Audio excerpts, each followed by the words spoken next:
Hello बच्चों, let's read this question. Let the tangent to the parabola y square is equal to 12x at the point 3 comma alpha be perpendicular to the line 2x plus 2y is equal to 3. Then the square of the distance of the point 6 comma minus 4 from the normal to the hyperbola alpha square x square minus 9y square is equal to 9 alpha square at its point alpha minus 1 comma alpha plus 2 is equal to. तो यहाँ पे देखो हमें square बताना है distance का इस point 6 comma minus 4 से जो नॉर्मल है हाइपरबोला उससे, ठीक है। तो स्टार्ट कर लेते हैं हम की कॉन्सेप्ट से।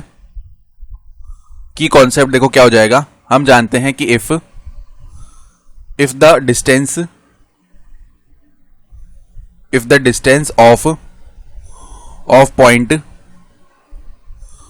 पॉइंट P जिसके कोऑर्डिनेट्स है x1 comma y1 from the line ax plus by plus c is equal to 0 is d। तो यहां पे देखो d को कैसे लिखते हैं हम, mod of ax1 plus by1 plus c whole upon में square root of a square plus में b स्क्वायर, ये आता है, ठीक है। और उसके बाद देखो हम ये भी जानते हैं कि प्रोडक्ट ऑफ स्लोप्स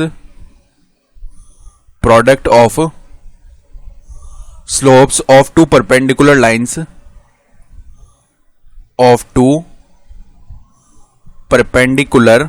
लाइंस ये किसके इक्वल होता है, -1 के, ठीक है। तो यहां पे देखो हमारे पास पैराबोला दिया हुआ है y square is equal to 12x। तो अगर हम इसका टेंजेंट की स्लोप निकालेंगे तो उसके लिए देखो दोनों तरफ डिफरेंशिएट कर लेते हैं x के रिस्पेक्ट में।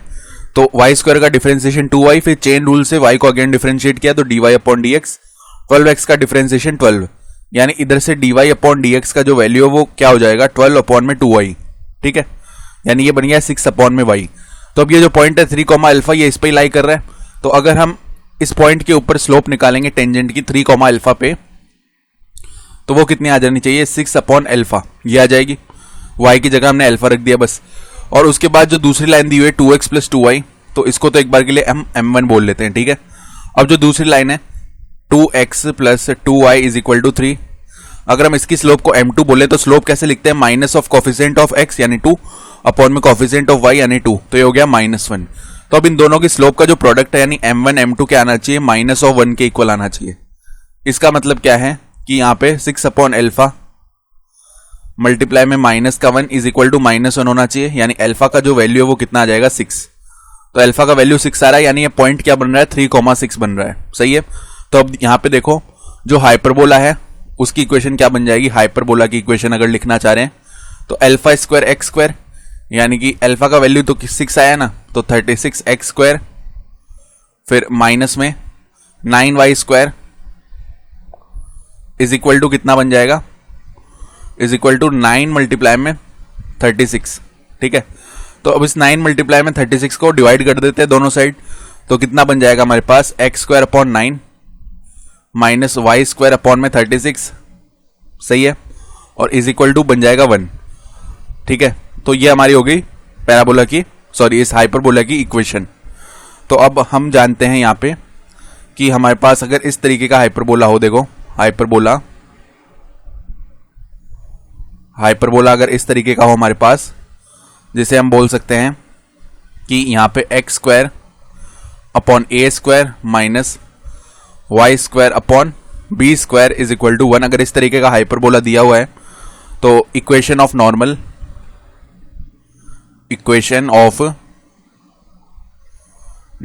किस पॉइंट के ऊपर, इक्वेशन ऑफ नॉर्मल हम बात करते हैं यहाँ पे एट x1 कॉमा y1। तो ये जो नॉर्मल की इक्वेशन है ये देखो कैसे लिखते हैं हम, ये लिखते हैं a स्क्वायर x अपॉन में x1 plus b square y upon में y1 is equal to a square plus b square. अब हमारे पास में a स्क्वायर का वैल्यू कितना है, a स्क्वायर का वैल्यू है 9, b स्क्वायर का वैल्यू है 36, जो x1 है ना वो कितना हो जाएगा, क्योंकि पॉइंट दिया हुआ हमारे पास देखो अल्फा -1, तो अल्फा -1 यानी 6 -1 हो गया 5, और y1 यानी यहाँ पे अल्फा प्लस 2 यानी 6 प्लस 2 हो गया 8, ठीक है। तो अब देखो अगर नॉर्मल की इक्वेशन लिखना चाहते हैं तो वो क्या हो जाएगी हमारे पास, 9x अपॉन में 5 प्लस में 36y अपॉन में 8 is equal to a square plus b square यानी 9 प्लस 36 हो गया 45। ठीक है, तो इसको अब थोड़ा सा हम क्या करते हैं, सिंप्लीफाई करके लिख देते हैं।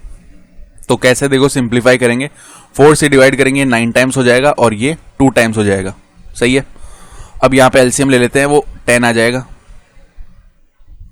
ठीक बात है, तो यहाँ पे कितना हो गया 18x, फिर प्लस में यहाँ पे 45y इज इक्वल टू बन जाएगा 45 केवल। ठीक है, ये नॉर्मल का इक्वेशन लिख रहे हैं, तो नॉर्मल फर्दर देखो क्या आ गया हमारे पास 18x plus 45y is equal to 45 multiply में 10। तो अब 3 से डिवाइड कर लेते हैं दोनों तरफ, तो क्या बन जाएगा हमारे पास, यहाँ पे तो आ जाएगा 6x plus 15y is equal to 150। Again 3 से डिवाइड कर लेते हैं। ठीक है, तो कितना आ गया हमारे पास 2x plus 5y is equal to 50। ये बना नॉर्मल का इक्वेशन। तो अब इसको वापस कैसे लिख सकते हैं हम, 2x plus 5y minus 50 is equal to 0। तो हमें देखो स्क्वायर बताना है डिस्टेंस का इस नॉर्मल से इस पॉइंट, ये जो पॉइंट दिया हुआ है 6,-4।